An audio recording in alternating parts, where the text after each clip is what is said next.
Hey, how's it going, Bill? Good, Graham. How you doing, man? Doing great. We actually had a chance to speak about 5 years ago when you were doing the promotion for your Checkpoint film. So it's a pleasure to speak to you again. Good to talk to you, man. So my first question for you, we got this WWE Untold coming up this weekend on your WCW undefeated streak. Was there any one exact point during that undefeated streak where you started to see the streak kind of take on a life of its own?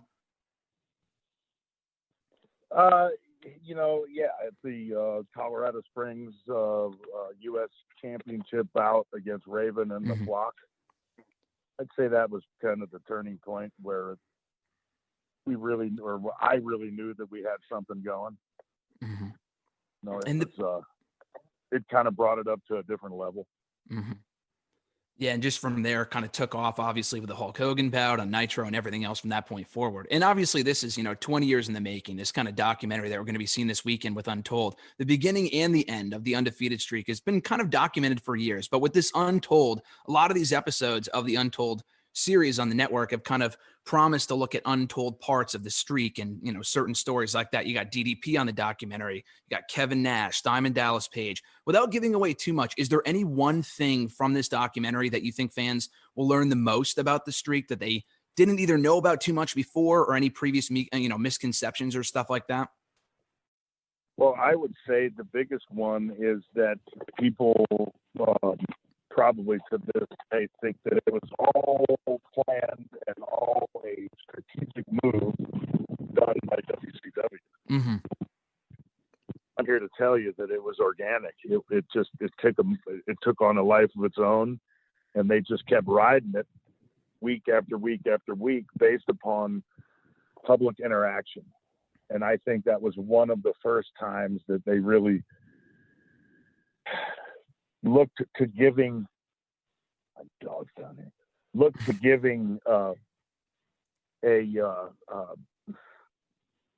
where was I, man? I'm sorry. My dog just walked down here. No, it's okay. You were just talking about how it was organic. It was planned. Yeah. Yeah, it was organic in that I think it was one of the first times that they truly listened to the people and gave them exactly what they wanted. So I think as far as, as steering the people in a direction, I think we went with the people's, thought process and gave them, I think, what they wanted. We did little swerves here and there, but pretty much the fans took to the type of matches that we were putting out there, and there was no reason to change it. And I know The Undertaker actually said recently. I think go ahead. The biggest thing is that I think everybody thought it was planned, and it wasn't. Yeah, no, 100%. And I think we're kind of going to get more information on that, kind of see that kind of delve deeper in the documentary this coming weekend. I know Taker actually said recently when he did the episode of Broken Skull Sessions with Steve Austin that he never sees his WrestleMania streak that lasted over 2 decades being replicated. Is it safe to say that the same can be said for your undefeated streak and how it was kind of a product of that time in the late 90s? Well, yes, no, until I saw a super, winning streak. I won't really touch on that one, but yeah, I thought it was something that wasn't going to be replicated for a while. Unbeknownst to me that, Asuka came out with her streak, and, hey, hats off to her for doing what she did. But yeah, I thought it was going to be unique for a longer period of time than it actually was. And having been so prominent throughout the late 90s and again over 2 decades later and coming back to WWE a couple of years ago, what have you noticed are the biggest differences between the locker room, the wrestling roster, just kind of in general, between today and back then, in your opinion? Back then, it was less is more. Don't give the people everything each and every time we go out to the ring. Now it's pretty much, hey, here's my repertoire. I'm going to throw it at you. I know you like what I do, so I'm going to give you it all in one fell swoop. I think that's kind of the biggest difference, in the talent, I think. The crowd is completely different than back in the day. They're not nearly as respectful as they used to be. I think they think it's more about how they can turn the momentum of the show as opposed to actually being a part of it. They actually want to dictate more so than they did in the past. Mm-hmm. They were content on just sitting back and being entertained as opposed to, dictating what's going on. Mm-hmm. That's really the biggest difference for me is the crowd. Yeah. Yeah. No, there's definitely a difference there between now and 20 years ago, specifically with the crowd. I can agree with you on that. Is there anyone on the current roster? And not in a good way. Yeah, no. Yeah. Yeah, no. Yeah, exactly. No, I completely agree. Is there anyone on the current roster that you've either not just worked with, but interacted with that you've seen in WWE since coming back a couple of years ago that's reminded you of anyone that you worked with while you were with WCW? Ooh, not really. It's a completely different roster. It's a completely different mentality. Mm-hmm. Not for the better or not for the worse. It's just completely different. It's a new day and age. It really is. It's when I came back the first time, I mean, I didn't even understand the landscape anymore. Mm-hmm. And when you came to WWE in 2003, was there ever the idea to do something similar to the streak that we saw in WCW? Obviously, you went unbeaten for quite a while, I think up until you lost the World Heavyweight Championship. Was there ever the idea to replicate that streak, or was it just a completely different Goldberg by that point in time? I think it was a completely different Goldberg. And I think that, WWE, I don't know if they wanted to continue it by any stretch of the imagination. I sure didn't get that feeling, but it was a character that had to be massaged, after that long winning streak. How do you beat him, and how does he take to losses, and does his character still have worth if he loses a bout? Those are things that were difficult, that we had to address. Mm-hmm. And it was tough. And you talked about coming back to the company in 2016 and how much like the crowd landscape has changed and whatnot. How much of that magic from the original streak in WCW did you have, or did you feel when you came back in 2016? You beat Brock Lesnar at Survivor Series. I just rewatched the match the other day. The crowd reaction is unbelievable because obviously by that point, Brock, had been undefeated for quite a while, ending the Undertaker streak. So the magic there was just unbelievable. Did you feel that same magic in coming back in 2017 or 2016 when you went on the tear that you did through WrestleMania as you did in WCW while you were undefeated? No, I can't say I felt the same thing by any stretch of the imagination, but I did feel something similar. Mm-hmm. The reality is that, just 16 years removed, I'm not the same person that I was back in the past. To be able to tap into that person in some way, shape, or form, was not the easiest thing, but it's still me. It's, so the reaction I got from the crowd, I was floored. I always assumed that people were going to hate seeing me. And so I'm pleasantly surprised when something positive happens out there. So I was floored at the reaction. Was it the same that I felt before? No. But was it similar? Absolutely. And after leaving WWE in 2004, you didn't come back until 2016, as we mentioned. And obviously, you lost to Brock Lesnar at WrestleMania, and you've come back for a couple more matches since then, starting last year. Whether it was during your original hiatus from the business for those dozen years, or even just recently, was going to any other promotion ever an option for you, or was going back to WWE always what was going to make the most business sense for you at the end of the day? Well, as a businessman, you have to keep your options open. Mm-hmm. But truth be told, there's no question that the WCW Dawn, which was my first original home, my home is the WWE, and as a businessman, I would have hoped that they thought the same at that point in my career, and would treat me as such. And I've been very fortunate for that to be the case. if that wasn't the case, would I reach out and consider going elsewhere prior to hanging my boots up? I would think about it, but that's purely from a business standpoint. From a personal standpoint, I would never want that to happen. We got this documentary. We had this episode of Untold coming up on Sunday. We had Sting recently show up in another company in AEW. Is it weird to see, WCW kind of making, not a comeback by any means, but just seeing the reach that you guys had in WCW, the magic you made still being felt in various ways, and not just WWE, but other promotions over 20 years later? Has that been just kind of weird? What word would you describe that with? I'd say surreal. It truly shows you, how viable that company was and how viable the competition was back in the day to continue to have value in the business at such a later date.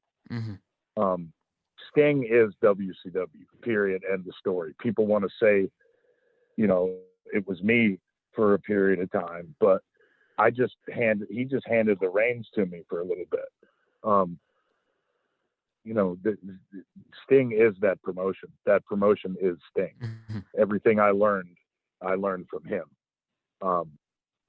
He was an integral part of my process becoming a professional wrestler. I would not have done it without him. And you mentioned earlier this year that your current contract with the company runs through 2023, 2 matches a year type of thing. Once that deal is done, do you envision it being, do you envision that being the end of the road for you as a wrestler? Or do you think you might have more matches in you physically past that point, kind of depending on what the circumstances might be come that point in time? Well, we always have to cross that bridge when we come to it, but 53 years old, I'll be 54 here in a couple of weeks, or I don't know, I'll be 53. I don't even know. Hey, as long as my body can still do it, I'm still going to do it. But it's very tough because being a power wrestler at this age, I'm not the person that I was back in the past. And you have that sense of, am I ruining my legacy? Well, you know what? I still got to put food on the table for my family. So there are a lot of things that come into consideration. And at the end of the day, I'm a businessman, so I do what I got to do to stay afloat, stay out there. I don't see hanging them up anytime soon, but then again, I also don't see, wrestling until I'm 60. And we almost got that Roman Reigns match at WrestleMania this year. Walking into WrestleMania, you were as the Universal Champion, WrestleMania 36. Obviously, the match couldn't happen just due to unforeseen circumstances and whatnot. Is that still a match that you want to have at some point, whether it be next year, your next match, or some point down the road, especially now with Roman Reigns in the midst of this great heel run in WWE on SmackDown? Is that still a match that you want to have at some point? If the Roman Reigns match isn't a match on my priority list, I wouldn't be Goldberg. That's a match that needs to happen. It's needed to happen for a very long period of time. I wish I would have been able to have that match 10 years ago, 10 years ago, whatever. But, people in hell want ice water too. You can't have everything the way you want it. But, I think I could still be a very formidable opponent for him. And at the end of the day, George is always better than Georgia Tech anyway. So. You've faced a lot of, a variety of opponents and being back in WWE over the years. Obviously, everyone from Brock to Taker to just even fresher faces like Dolph, and you faced The Fiend earlier this year, Braun Strowman, and hopefully at some point Roman Reigns. Is there anyone specifically that you also want to that you want to work with, or is it just more whatever makes the most business sense when that time comes? I'm a business guy. I'm a company guy, but I would be remiss in saying that I wouldn't like to tangle again with Randy Orton. Randy and I at the moment. Randy's, I would say hands down the best talent, in the business. His professionalism, his character development, his in-ring work, his promos, his everything.